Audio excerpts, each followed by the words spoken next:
그러면은 지금부터 최영신 작가님께 마이크를 넘기고 오늘 강연에 시작해 보도록 하겠습니다. 각자 위치에서 박수로 영신 작가님 맞이해 주시면 감사하겠습니다. 네, 화면 잘 보이시나요?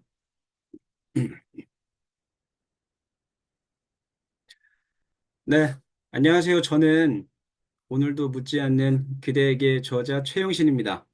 제가 사실 마이크를 잡고 이야기하는 경우가 굉장히 많습니다. 그런데 사실 사회를 보는 경우가 많지 제 이야기를 하는 경우는 없습니다. 그래서 놀랍게도 오늘 강연은 두 번째 강연입니다. 4월은 봄이 절정을 향하는 계절입니다. 바로 벚꽃이 피기 때문이죠. 혹시 벚꽃 다들 보고 오셨나요? 아마 이번 주말에 비가 와서 벚꽃 엔딩이라는 말도 하는데요. 음, 벚꽃을 먼저 생각을 해보면 벚꽃 자체로 하나의 풍경이면서 하나의 감정이고 때로는 말없는 위로가 되기도 합니다. 그런데 생각해보면 벚꽃은요, 매년 같은 자리에서 같은 모습으로 핍니다. 새로운 것도 아니고요, 낯선 것도 아닙니다. 더군다나 특별한 지역에서만 피는 것도 아닙니다. 그런데 이상하게도 벚꽃이 피면 사람들의 마음이 먼저 핍니다. 누군가는 사랑을 생각하게 되고 누군가는 행복했던 기억을 떠올리게 됩니다.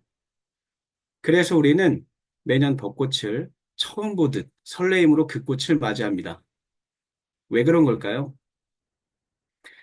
물론 답은 없겠지만 제가 이렇게 생각하고 글을 쓰는 걸 좋아합니다. 방금 말씀드린 내용은 제가 참여하고 있는 미라클 모닝에서 최근 주제가 꽃이어서 적었던 글입니다. 이렇게 글쓰기에 대해 먼저 이야기를 한 이유는 제가 책을 쓰는 이유이기 때문입니다. 저는 쓰려고 책을 읽습니다.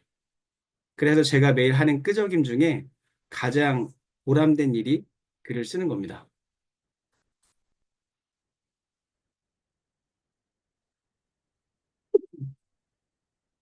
네, 저는 19년 차 군인이면서 최근 2년 동안 3권의 책을 쓴 작가입니다. 경력은 며칠 없지만 부사관으로 근무하다가 장교가 된 특이한 이력을 가지고 있습니다. 누가 보면 군대에 이렇게 시간이 많아요? 뭐 이렇게 말할 수도 있겠습니다. 하지만 시간은 나는 것이 아니라 내는 것이죠. 저는 새벽 시간을 이용했습니다. 누구에게도 간섭받지 않은 시간이잖아요. 근무 중엔 오히려 더 묵묵히 성실히 일하려고 노력했습니다. 글을 쓰고 있는 걸 티내지 않으려고 했던 게 아니라 좋아하는 일을 마음껏 하려면 본연의 일부터 잘해야 된다는 그런 믿음이 있었기 때문입니다. 자기 일이든 꿈이든 무언가를 잘한다는 평가는 결국 그 사람이 성실히 살아가는가에서 비롯된다고 생각합니다. 그래서 저는 묵묵히 새벽에 글을 썼습니다. 출간 예정에 물음표가 되어 있는데요. 다음 책이 언제 나오냐는 질문이 가장 부담되면서도 반가운 인사입니다. 저는 앞으로도 계속 쓸 생각입니다. 글을 통해 저라는 사람을 계속 표현하는 사람이 되고 싶습니다. 강의 순서는요, 나는 잘 살아왔는가부터 하루를 의미 있게 하는 3가지에 대해서 알아보겠습니다.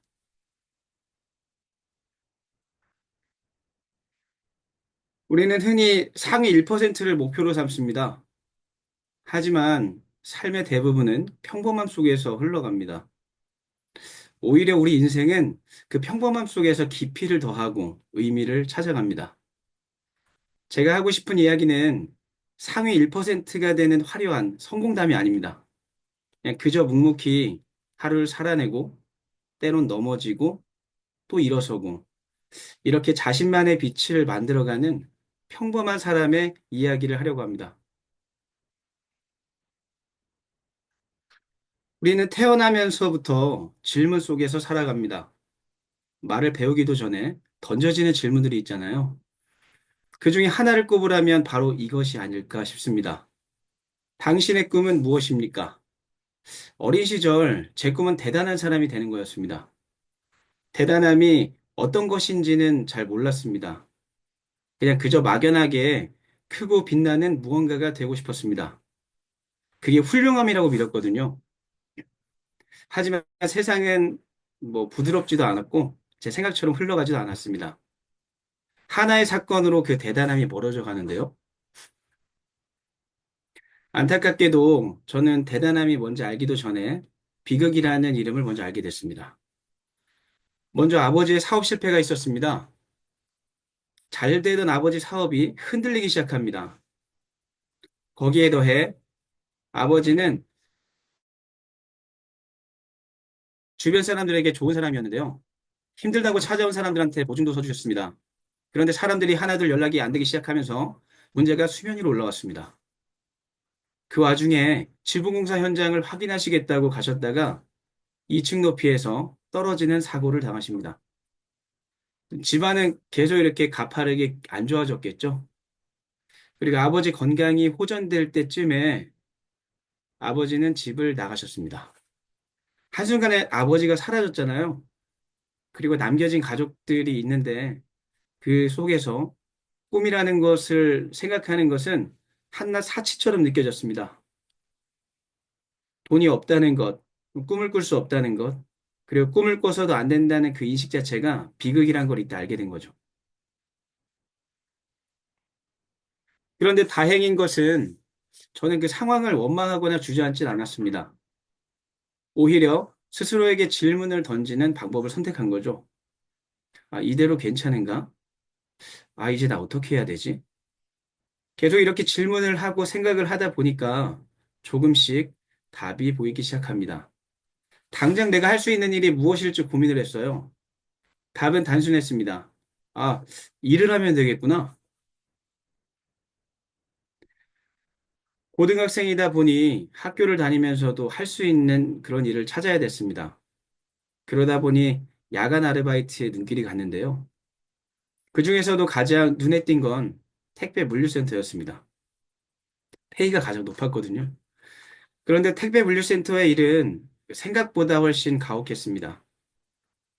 물류센터에 가면요, 이 짐을 내리는 하차조와 그것을 지역별로 분류하는 분류조, 그리고 분류된 짐들을 다시 차에 차곡차곡 실어 넣는 상차조가 있었습니다. 저는 처음이었기 때문에 하차조로 변성됐습니다. 하차조는 짐을 내려서 레일 위에 올리기만 하면 됐기 때문에 별다른 능력이 필요 없었거든요. 혹여나 물건이 파손될까 봐 조심스럽게 레일 위에 하나하나씩 올려놨습니다. 뭐 택배를 주문해서 받아보신 분들은 알겠지만 내가 주문한 물건이 상자가 조금이라도 찌그러졌거나 파손이 되어 있으면 굉장히 기분이 안 좋잖아요. 네, 그런 기분으로 하나하나 조심스럽게 레일 위에 올려놨는데 바로 관계자가 소리치며 다가옵니다. 야, 거기! 하면서 다가오는 거죠. 야, 이렇게 해서 언제 이거 다 끝낼 거야? 그러면서 시범도 보여주시더라고요. 물건을 들어서 레일 높이까지 마친 다음에 이게 던지면서 내려놓는 그런 연습을 하기 시작한 거죠. 역시 모든 것에는 그 스킬과 숙달이 필요했습니다. 그렇게 10톤 차의 짐을 다 내리고 나니까 한 3, 40분쯤 걸렸을까요? 온몸이 땀범벅이 됐습니다. 아, 그래도 이제 다 끝났으니까 좀 쉬자 하고 앉는데 또 관계자가 소리치며 다가옵니다. 야! 다음 차 받아야지! 이래서 다시 다음 차를 받게 됩니다. 15톤 차가 왔는데요. 문을 여니까 또 거기에 짐이 가득 차 있더라고요. 그렇게 7대의 차를 전부 비우고 나니 새벽 3시에서 4시쯤 됐을 것 같습니다. 그런데 이제 정말 끝났다 하고 잠깐 앉아서 쉬려는데 또다시 관계자가 소리치며 다가옵니다. 다 끝났으면 상차조에 가서 도와야 될 거 아니야? 그때 제가 알았습니다. 아, 왜 나 같은 초짜를 하차조에 편성했지? 아, 비교적 일이 일찍 끝나는구나. 일찍 끝난다는 것은 집에 갈 수 있는 게 아니고 안 끝난 일을 또 도와야 되는 거였구나. 네, 그렇게 6시 반까지 상차조 일을 도우며 첫 번째 1일차 아르바이트를 끝냈습니다. 너무 힘들더라고요. 다음날 고민을 하게 됐습니다. 아, 이제 일 그만둘까? 어떤 핑계를 대고 가지 말까? 뭐라고 하지? 그런데 다음 날이 되자 발걸음은 다시 물류센터로 향했습니다. 집에 조금이라도 보탬이 되고 싶다는 그런 마음이 저를 붙잡았던 거예요. 신기하게도 한 달이 지나고 1년이 되니까 몸이 적응을 하기 시작합니다. 힘든 노동 속에서도 함께 일하는 형들이랑 농담을 주고받게 되고 조금씩 그곳에 스며들어 갔습니다. 그런데 마음 한구석은 자꾸 텅 빈 갈증 같은 게 있는 거예요. 일에 적응은 했지만 앞으로의 방향에 대해 계속 고민했습니다. 이게 최선인가? 나는 계속 이렇게 살아야 되나? 평소와 마찬가지로 일을 마치고 버스 정류장으로 향했습니다. 그리고 지친 몸을 기대서 버스를 기다리고 있었는데요. 그때 문득 하나의 포스터가 제 눈에 들어옵니다. 사실 그 포스터는 오래전부터 그곳에 붙여져 있었을 겁니다. 하지만 이상하게도 그날따라 저의 시선을 사로잡았습니다. 지금 바로 도전하세요. 뭐 이런 문구였는데요. 짧지만 강렬했습니다. 왠지 제가 고민하는 것에 대한 답을 해주는 것 같았어요. 특전부사관 모집 홍보 포스터였는데요. 구급 공무원에 준하는 대우와 급여, 각종 교육 혜택까지 주어진다는 문구도 있었습니다. 순간 머릿속에서 무언가 번쩍했습니다. 아, 이건가? 그렇게 저는 망설이지 않고 문을 두드렸고 군인이 되었습니다. 고졸 청년에서 고졸 군인이 되었습니다. 세상은 크게 달라지지 않았습니다. 다만 저에게 직업이라는 이름표가 생겼던 거죠.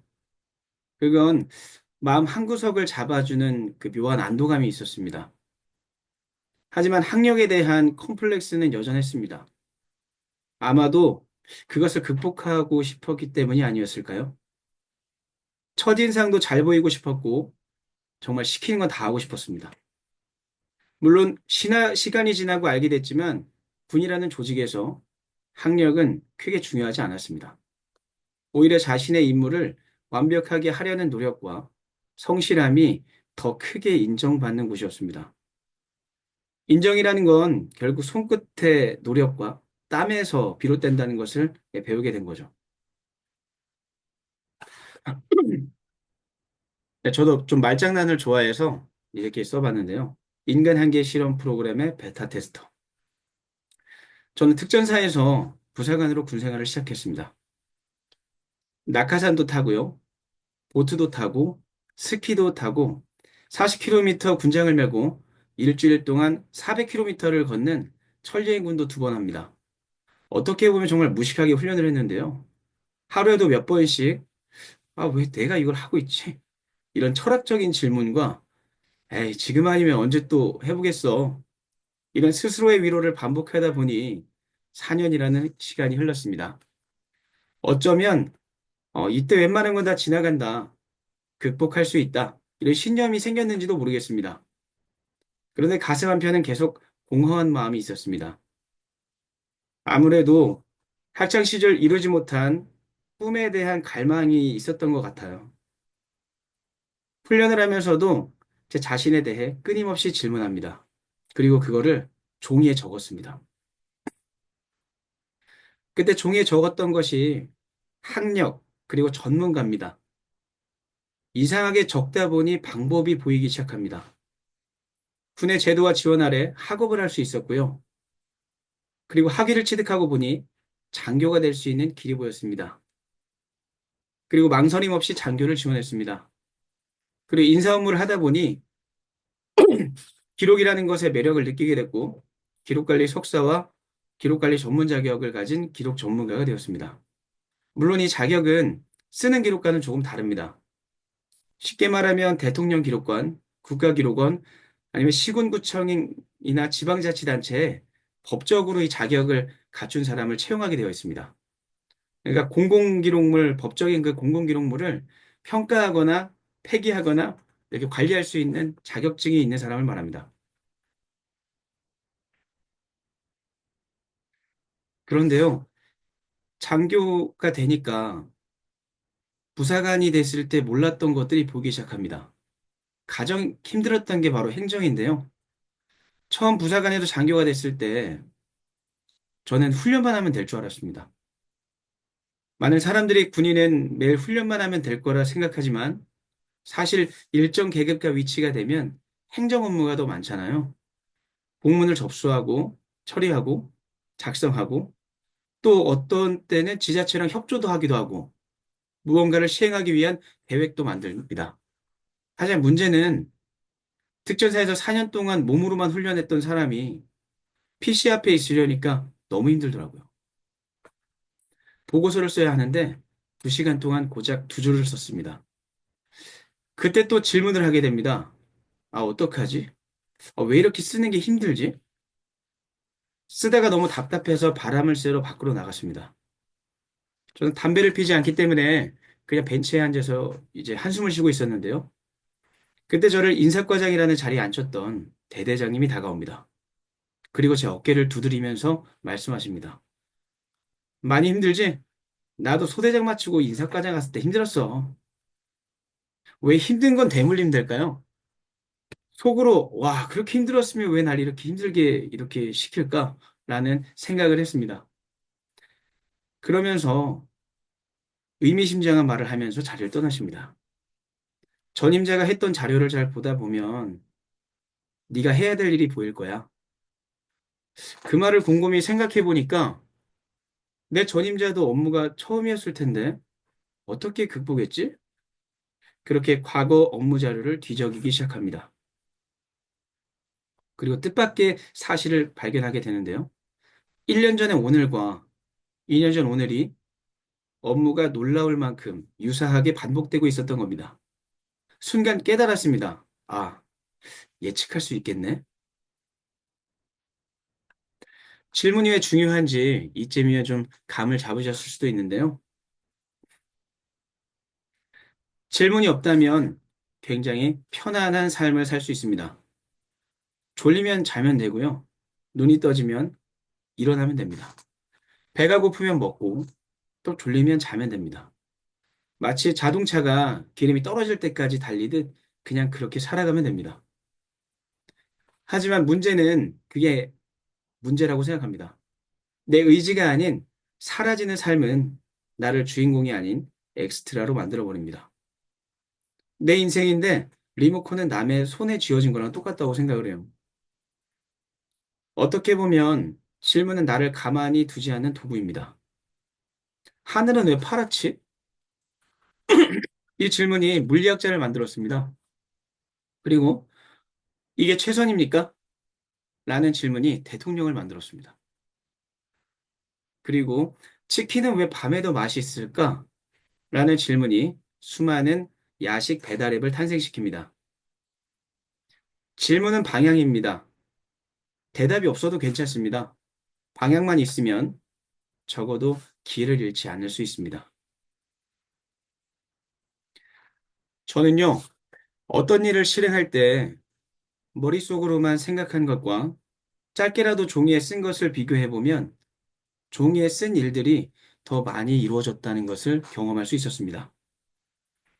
그래서 문제가 생기면 질문을 쓰기 시작했습니다. 머릿속으로만 고민할 때는 막막했던 것들도 글로 옮기면서 조금씩 실마리가 보이기 시작합니다. 그리고 고민을 정리하다 보니 자연스럽게 또 다른 질문이 떠오릅니다. 이걸 반복하다 보니까, 아, 그러면 이렇게 적다 보면 흐름을 알 수 있고 미리 닥칠 일들도 헤쳐나갈 수 있지 않을까? 그렇게 자신감이 조금씩 생기기 시작합니다.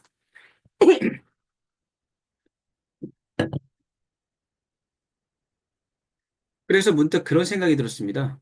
그렇다면 매일 하루를 기록해보면 어떨까?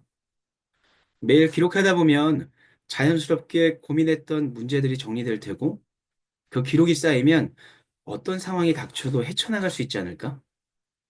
그래서 직접 실천해 보기로 했습니다.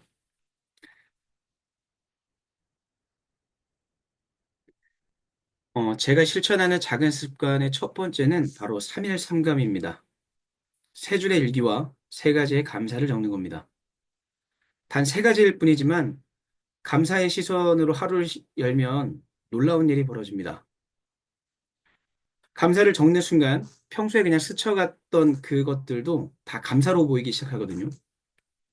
심지어 날씨마저도 감사하게 됩니다. 해가 쨍쨍한 날이면 날이 좋아 감사하게 되고, 비가 오는 날이면 빗소리가 좋아 감사하게 됩니다. 일기는 저녁에 자기 전에 적었는데요. 이것도 딱 세 줄만 적습니다. 어떤 날은 특별한 일 없이 그냥 지나칠 때도 있고요. 어떤 날은 여러 가지 감정이 휘몰아치는 날이 있기도 합니다. 하지만 딱 세 줄만 적습니다. 왜 세 줄일까요? 그것은 가장 중요한 순간을 찾기 위해서입니다. 짧은 글로 하루를 요약하다 보면 자연스럽게 나에게 의미 있었던 순간을 곱씹게 됩니다. 그리고 그때의 감정과 느낌을 단어 속에 응축하게 되는 거죠. 어려워 보이나요? 전혀 그렇지 않습니다. 오히려 짧고 간결하기 때문에 누구나 쉽게 지속할 수 있습니다. 이렇게 매일 쓰다 보면 어떻게 될까요? 한 달이면 90가지의 감사와 90줄의 순간이, 1년이 지나면 1095가지의 기록이 쌓이게 됩니다. 작은 습관이지만 시간이 흐를수록 그것은 단순한 기록이 아닌 나를 성장시키는 힘이 됩니다. 적다 보면 습관이 되고 습관이 되면 더 잘 적을 수 있습니다. 그런데 여기에 더해서 조금 더 의미 있게 3일 상담을 실천할 수 있는 방법이 있는데요. 딱 세 가지만 기억하면 됩니다. 바로 느낌과 상상력, 그리고 공유입니다. 첫 번째는 그때의 느낌을 떠올려 보는 겁니다. 단순히 기록하는 데서 끝나는 것이 아니라 그 순간 내가 어떤 감정을 느꼈는지 되짚어 보는 겁니다. 두 번째는 상상해 보는 겁니다. 실제로 내가 봤던 장면 속엔 없었지만, 아, 이렇게 해볼까? 아, 저렇게 보면 달라 보일까? 이렇게 질문을 던지면서 다양한 가능성을 탐색해 보는 겁니다. 마지막으로 세 번째는 부끄럽더라도 공유를 하는 겁니다. 내가 느낀 거, 내가 깨달은 걸 널리 알리는 겁니다. 물론, 비난이나 비판이 두려울 수도 있습니다. 하지만 내가 쓰고 있음을 알리는 것 자체가 하나의 훈련입니다. 생각을 정리하고, 감정을 표현하며 세상과 소통하는 법을 배우는 과정이라고 생각합니다. 기록하는 순간, 기록은 혼자만의 것이 아닙니다. 누군가에게는 울림이 되고요. 또 다른 누군가를 일으키거나 변화를 이끌어낼 수도 있습니다. 그래서 부끄러워하지 말고 자신 있게 기록을 하고 나누시라고 말씀을 드리고 싶습니다. 세 줄일기를 예시로 한번 가져와 봤습니다. 이거 제가 실제 썼던 건데요. 하루는 업무를 실수로 놓쳐서 상급자에게 혼인한 적이 있습니다. 그리고 바로 상급자주 간의 회의가 있었어요. 굉장히 마음이 어려웠습니다. 그때 작성한 건데요. 실수로 중요한 업무를 놓쳤다. 곧 회의가 시작된다. 상급자가 얼마나 혼을 낼까? 이게 끝입니다. 어렵나요? 정말 누구나 어렵지 않게 할 수 있습니다. 여기에 느낌과 상상력을 한번 넣어볼까요? 회의실 창문 너머로 햇살이 내리쬐었다. 상사의 말 한마디에 내 마음의 그늘도 사라졌다. 때로는 한 줄기 빛 같은 말이 하루를 살게 한다. 이렇게 느낌과 상상을 넣어보는 겁니다. 자, 감 잡으시라고 하나 더 예시를 준비했는데요. 저는 집과 사무실이 가깝기 때문에 가끔은 걸어서 출근합니다. 걸어서 출근할 때 장점은 운동을 한다는 것도 있지만 차를 타고 갈 때 볼 수 없었던 걸 보게 되는 것도 있다고 생각합니다. 그때 작성한 건데요. 걸어서 출근했다. 차를 탔을 때 안 보였는데 초록색 새싹이 보였다. 여기에 느낌과 상상을 넣어보는 겁니다. 작은 새싹을 보니 봄이다. 언젠가 나무가 자라 꽃을 피우고 내가 그 아래에서 휴식을 취하는 날을 상상했다. 네, 이렇게 적는 겁니다.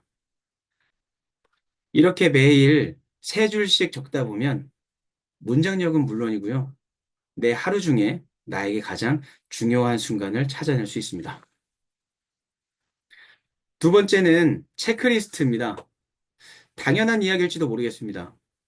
제가 지금까지 한 이야기 중에 특별한 건 없습니다. 하지만 알고 있는 것과 그것을 꾸준히 실천하는 것 사이에는 분명한 간극이 있습니다. 저는 어느 순간부터 하루의 시작과 끝에 해야 할 일을 종이에 적습니다. 체크리스트 형식으로 써내려가며 그날의 할 일을 눈앞에 꺼내놓는 겁니다. 그리고 그 중에 가장 중요한 세 가지를 골라 번호를 매깁니다. 그날의 핵심을 정하는 거죠. 물론 모든 날이 계획대로 흘러가진 않습니다. 체크리스트에 삭선을 긋지 못한 채 하루가 지나갈 때도 있습니다. 그럼에도 불구하고 머릿속에만 있는 것들을 글로 적는 것만으로도 막연한 스트레스를 해소할 수 있습니다. 그리고 정말 중요한 일을 놓치지 않게 해줍니다.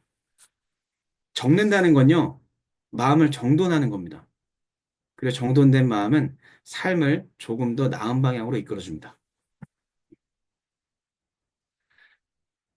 마지막 세 번째는 문장 공부입니다. 헬스를 하셨던 분들은 친다라는 말에 좀 익숙하실 수 있는데요. 무거운 중량으로 운동을 하는 사람을 보면, 좀 치네? 이렇게 말을 하죠. 그러면서 그것을 부러워하고 따라 하다 보면 나도 좀 치는 사람이 되는 거죠. 문장도 마찬가지입니다. 책을 읽다 보면 밑줄을 긋게 되는 순간이 있습니다. 그러면서, 야, 이 사람 좀 쓰네? 이렇게 느낄 때가 있을 텐데요. 그냥 지나칠 수도 있지만 그 문장을 필사하고 생각하면서 조금씩 내 걸로 바꿔보는 겁니다. 뺏기면 모방이지만 훔치면 창작물이 됩니다. 이게 바로 문장 공부입니다. 이건 제가 독학원에서 이제 챌린지로 하고 싶은 거기도 한데요. 다음 주부터 제가 육군대학 교육생 신분으로 바뀝니다. 학업 외에는 불특정 시간에 부대에서 찾을 일이 없기 때문에 한 주 정도 생활을 해보고 시간을 만들어서 이제 시행을 해보고 싶은 프로젝트이기도 합니다. 문장 공부는 글을 쓰고 싶고 문장력을 키우고 싶고 책을 쓰고 싶은 사람한테 도움이 되는 공부입니다. 방법은 간단합니다. 일단 책을 읽습니다. 아무 책이나 읽으시면 됩니다. 정해진 책은 없습니다. 서두에도 말씀드렸다시피 제가 책을 읽는 이유는 쓰려고 읽습니다. 그래서 쓰기 위해 읽는 연습을 해야 되기 때문에 아무 책이나 상관없습니다. 두 번째는요, 마음에 와닿는 문장에 밑줄을 긋습니다. 세 번째는요, 밑줄 그은 문장을 음미하면서 거기 문장 중에서도 나한테 특별히 와닿았던 키워드를 찾아내는 겁니다. 마지막으로는 그거를 나의 경험과 삶을 덧칠해서 이제 표현하는 겁니다. 이거 제가 직접 문장 공부했던 것을 가져와 봤는데요. 김정은의 에디톨로지의 문장을 읽으면서 시선은 권력이다라는 말에 확 시선이 갔습니다. 문장을 음미하다 보니 높은 곳에서 내려다보는 상상을 하게 됩니다. 그러다 보니 아파트의 최상위층인 펜트하우스와 좋은 전망을 바라보는 별장이 생각났습니다. 그것이 곧 돈이고 권력이라는 생각이 들었거든요. 그래서 이 문장을 작성하게 됩니다. 사람들은 돈을 벌면 시선을 산다. 시선이 곧 권력이다. 이를테면 도시의 꼭대기를 차지한 펜트하우스나 탁 트인 전망을 자랑하는 별장이 그 예다. 국가 행사에서도 가장 눈에 띄는 중앙 무대가 상속이 된다. 우리는 언제나 더 아름답고 더 웅장하고 더 나은 것을 갈망하며 바라본다. 똑같은 문장 같나요? 이렇게 하나의 문장을 보고 나의 마음에 와닿는 키워드를 뽑아낸 다음에 나의 상상력과 나의 경험을 넣어서 새로운 문장을 만드는 겁니다. 하나만 더 다시 보겠습니다. 이거는 어, 구본영 선생님의 나는 이렇게 될 것이다입니다. 지금 이 분은 이제 고인이 되셨는데요. 이분은 제가 책을 처음에 쓰기 시작했을 때 너무 제 마음에 와닿는 글이 많아서 좋아하기는 작가입니다. 전 이것을 보고 가장 먼저 들었던 생각이 나만의 이야기, 자신의 인생, 이게 가장 매력적이구나. 이런 걸 느끼게 됩니다. 그래서 이런 문장을 쓰게 되는데요. 가장 뛰어난 말과 문장, 성공의 찬란한 서사보다 더 값진 것은 바로 나만의 이야기다. 그래서 우여곡절 끝에 없이 평탄하기만 한 삶은 매력적이지 않다. 고난의 파도가 밀려올수록 실패와 좌절이 겹칠수록 그 인생은 더 깊고 아름다운 이야기로 빛난다. 마치 바람에 흔들리는 나무가 뿌리를 더 깊게 내리듯 어려움 속에서 우리는 성장하고 그 경험들이 우리의 이야기를 더 찬란하게 만든다. 그리하여 삶의 구불구불한 길이 곧 나의 가장 소중한 자산이 된다. 이렇게 바꿔봤습니다. 이렇게 문장 공부를 하면서 만들다 보면, 아, 이게 뺏겼네. 이런 느낌이 아니라 새로운 문장으로 이렇게 탄생합니다. 저는 독학원에 계신 분들과 이런 공부를 함께 해보고 싶습니다. 여기까지 제가 삶을 더 의미 있게 만드는 세 가지에 대해 이야기했고요. 다음은 한 가지 부탁드리고 싶은 말씀이 있습니다. 바로 오롯이 나만을 위한 시간을 만드는 겁니다. 스스로에게 집중하는 시간은 생각보다 중요합니다. 마음 한구석이 분주하게 흔들릴 때 이 시간이 나를 지켜주는 힘이 됩니다. 방법은 아주 간단합니다. 먼저 시간을 정하세요. 그 다음에 하고 싶은 일을 하면 됩니다. 책을 읽어도 좋고요. 게임을 해도 좋고요. 간식을 곁들여서 넷플릭스를 봐도 괜찮습니다. 중요한 건 무엇을 하느냐가 아니라 그 시간이 나를 위한 시간이라는 겁니다. 시간의 양도 중요하지 않습니다. 그 시간을 얼마나 즐겁게 즐길 수 있느냐가 중요합니다. 사람은요, 내가 행복해야 내 옆에 사람도, 내 곁에 세상도 조금 더 따뜻하게 만들 수 있습니다. 그러니 부디 여러분만의 시간을 꼭 만드셨으면 좋겠습니다. 제가 의미 있는 세 가지라고 말은 했지만 결국 의미 있는 하루는 거창한 게 아닙니다. 작은 질문과 작은 실천에서 시작됩니다. 네, 준비된 순서는 여기까지입니다. 네, 지금까지 경청해 주셔서 감사합니다. 네, 이상입니다.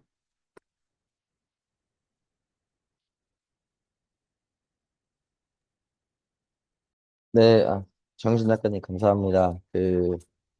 어떻게 보면 이제 온라인 강의가 첫 강연이었겠죠. 예. 예전에 뭐 책과 강연에서 한 것도 제가 보긴 봤지만 이렇게 공식적으로 독학원 멤버들 또 다른 분들께도 이렇게 본인 이야기를 꺼낸 것은 제가 처음이라 알고 있는데 너무 역시 그 인사병과 그 아나운서 출신답게 예, 아주 음, 너무 잘하시는 것 같습니다. 저도 아직 그 온라인 강연을 해본 적 없는데 영신 작가님처럼 할 수 있을까? 막 이런 생각도 들고 굉장히 좋았습니다. 그 영신 작가님 책 읽으면서 어떻게 단기간에 이렇게 그 문장을 잘 쓸 수 있었을까? 막 이런 생각을 합니다. 그래서 참 내가 갖지 못한 능력을 또 가졌고 오늘 말씀해 주신 것처럼 이제 우리 독학원 모임에서 함께 문장 공부를 하고 또 뭐 저희가 꿈꾸는 목표이기도 한데 군인들을 많이 작가로 만들고 싶은 이 꿈에 또 하나의 그 길을 만들어주는 그 공부를 할 수 있는 챌린지가 될 것 같다라는 생각을 해서 너무 감사하게 생각합니다. 오늘 여러분들 함께 해주셨는데 혹시 이제 영신 작가님께 궁금하신 것 이제 강연 듣고 뭐 질문 이나 아니면 또 뭐 강연에 대한 느낌 같은 걸 한번 나눠주시면은 좋을 것 같습니다. 채팅으로도 좋고 직접 마이크 키시고 말씀해 주셔도 좋을 것 같습니다. 혹시 질문 있으실까요? 질문이나 뭐 느낌.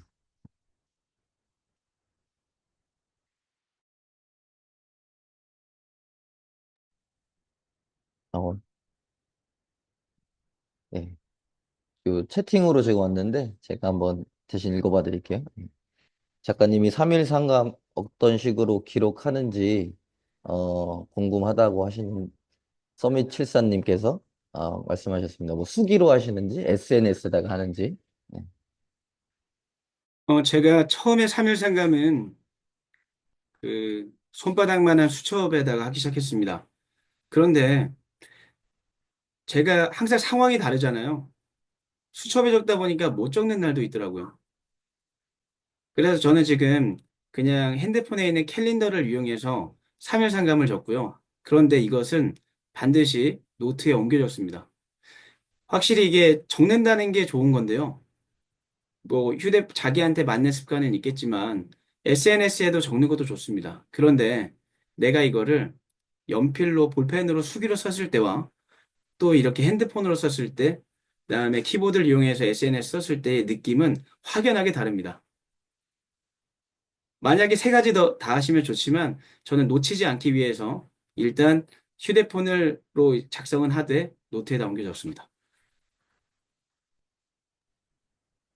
네, 감사합니다. 꼭 이제 글을 핸드폰으로도 하는 것 좋지만 꼭 이 손으로 내 손끝으로 한번 옮겨 적어 보는 게 중요하다고 말씀을 해줬습니다.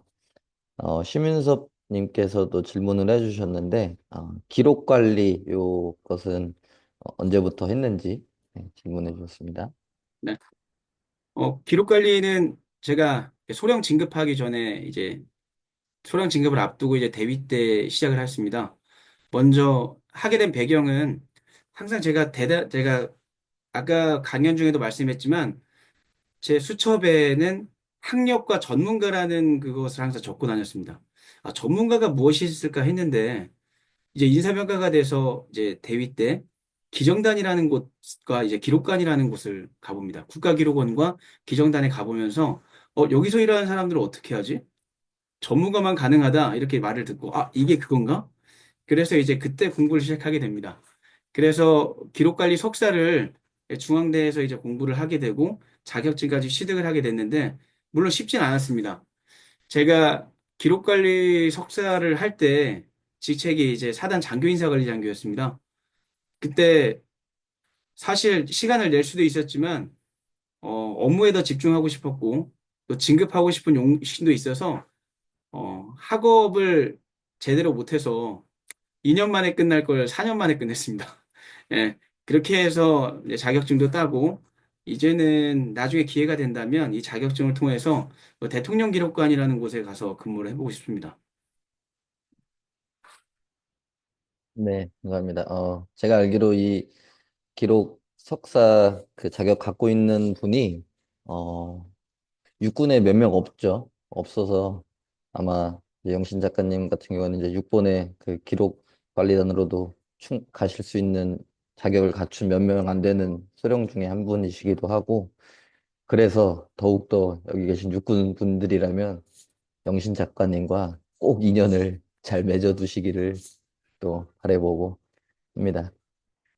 박동건 님이 이제 말씀을 너무 아나운서 같이 잘 하시는데 이게 어떻게 따로 연습을 또 하시는지 이런 걸 궁금해 하셨습니다. 어, 저는 군대 왔을 때 고졸이었습니다. 고졸 군인이었고요. 배운 건 없고요. 그냥 어떻게 보면 자기가 잘하고 싶은 게 있으면 잘하고 싶어지는 것 같습니다. 제가 본의 아니게 인사평가 자격으로 근무하면서 마이크를 잡을 일이 많았습니다. 근데 어차피 잡을 마이크인데 좀 잘하고 싶더라고요. 그래서 그냥 혼자 독학입니다. 뭐 이게 들리는 게 좋아 보였다면 독학으로 한 겁니다. 뭐 따로 배우진 않았습니다. 배웠던 방법 중에 몇 가지를 꼽으라면 아나운서나 스피치 강사분들이 유튜브로 강연하는 게 굉장히 많은데요. 수시로 들었습니다. 그리고 한 가지를 알게 됐는데요. 좋은 목소리라는 건 없습니다. 사람마다의 목소리는 다 매력이 있는 겁니다. 그런데 보통의 사람들은 자기 목소리를 듣는 걸 굉장히 부끄러워하고 어려워합니다. 근데 자기 목소리를 듣다 보면 가장 듣기 좋은 톤을 찾게 됩니다. 그 톤으로 연습을 하다 보면 조금 더 나은 그런 스피치가 되지 않을까요? 감사합니다. 제 영신 작가님 보고 깜짝 놀라는 거는 본인 개인 소유의 마이크가 있습니다. 스피커랑 마이크가 있는데 그 정도로 자기 분야에 자부심도 있고 정말 잘하고 싶다는 그런 개인적인 노력이 있었기 때문에 이런 게 자연스럽게 지금 나오지 않을까 이런 생각을 해봅니다. 효주님이 질문 주셨는데, 나만의 문장으로 이렇게 바꾼 문장력이 참 뛰어나서 감탄했습니다. 주로 어떤 책을 읽으시고, 뭐 가장 좋았던 책이 또 있다면은 추천을 부탁한다고 질문을 주셨습니다. 제가 지금 생각나는 책은 두 가지가 있습니다. 일단 저는 문장 공부를요, 하루에 한 문장은 무조건 내 걸로 바꿔본다고 생각을 했는데, 아까 예시를 보여줘서 좋아 보이겠지만, 사실 저게 한 번에 탄생한 게 아닙니다. 적어도 10번은 고쳐 쓴 문장입니다. 먼저 문장 공부라는 게 하나의 문장을 보고 그냥 생각나는 대로 일단 적습니다. 적는 게 중요합니다. 적어보고 거기에 또 곰곰이 생각을 해보는 겁니다. 거기에 조금씩 생각을 입히고 입히다 보면 문장이 조금씩 조금씩 완벽한 문장으로 탄생합니다. 그래서 제가 아까 예시로 보였던 문장을 보고 이거 단시간에 아무나 할 수 있는 거 아닌 거 아니야 이렇게 벽이 높다고 생각하실 필요가 없습니다. 저도 최소 15번 정도는 고친 문장입니다. 만약에 제가 책을 추천을 해달라고 한다면 두 가지가 있는데요. 물론 사람마다 자기의 스타일이 있고 좋아하는 옷이 있듯이 책도 다를 수 있습니다. 그런데 그럼에도 불구하고 제가 좋았던 책은 첫 번째는 예, 보이시나요 이게? 어, 제가 처음에 책을 쓸 때 이 책을 엄청 많이 읽었는데요. 익숙한 것과의 결별이라는 책입니다. 문장 하나하나가 아름답고 어떻게 이렇게 표현을 하시지? 라고 감탄했던 겁니다. 예, 구본영 작가님의 어, 익숙한 것과의 결별입니다. 두 번째는요, 제가 최근에 읽고 나서, 이거 진짜 배우고 싶다. 라고 느꼈던 건데요. 네, 바로 낱말의 질감입니다. 네, 여기 지금 작가님이 와 계십니다. 고요동 작가님의 책인데요. 낱말의 질감을 보면, 와, 나는 이렇게 책 쓸 생각을 왜 해보지 못했을까? 낱말 하나하나를 본인의 것으로 만들어서 굉장히 내가 생각하지 못한 표현들을 많이 하셨더라고요. 그래서 문장 공부하기에 정말 좋은 문장들이 많습니다. 네, 도움 되셨으면 좋겠습니다. 네, 감사합니다. 오늘 두 권의 책도 이렇게 추천해 주셨는데, 여기 계신 분들이, 음, 그, 영신님과 또 한번 문장 공부를 해보고 싶다면은, 그 영신님이 이제 준비됐을 때 저희가 공개해서 정식적으로 한번 진행해 보도록 하겠습니다. 그래서 그분들과 또 다른 책을 쓸 거고요. 예. 그게 또 어떤 책이 나올지 굉장히 기대가 됩니다. 영신 작가님 오늘 소중한 시간 내주셔서 강의해 주셔서 감사하고 또 오늘 주말인데도 많은 분들 함께 해주셔서 너무 감사합니다. 오늘 이 시간 통해서 좋은 인연으로 발전해서 앞으로도 함께 좋은 관계들 이어나갔으면 좋겠고, 네, 영신 작가님 앞으로의 활동 계속 응원하겠습니다. 6대 가서도, 저도 6대 가서 공부 잘 안 했는데, 영신 작가님도 공부보다 더 많은 재밌는 일 많이 하시길 바라겠습니다. 그 인증샷 찍고 오늘 강의 마무리하겠습니다. 가지고 계신 책 어떤 것도 좋으니까 이렇게 갖고 계시다면은 들어주시고 책이 없다면 그냥 밝은 미소로 함께 해주시면은 좋을 것 같습니다. 네. 제가 하나, 둘, 셋 하고 어, 찍겠습니다. 찍겠습니다. 하나, 둘, 셋. 네, 됐습니다. 또 감사하게 제 책들이 또 보이네요. 너무 감사합니다. 오늘 주말 잘 보내시고 다음 기회가 되면 또 뵙도록 하겠습니다. 오늘 늦게까지 감사합니다. 박수로 마치겠습니다.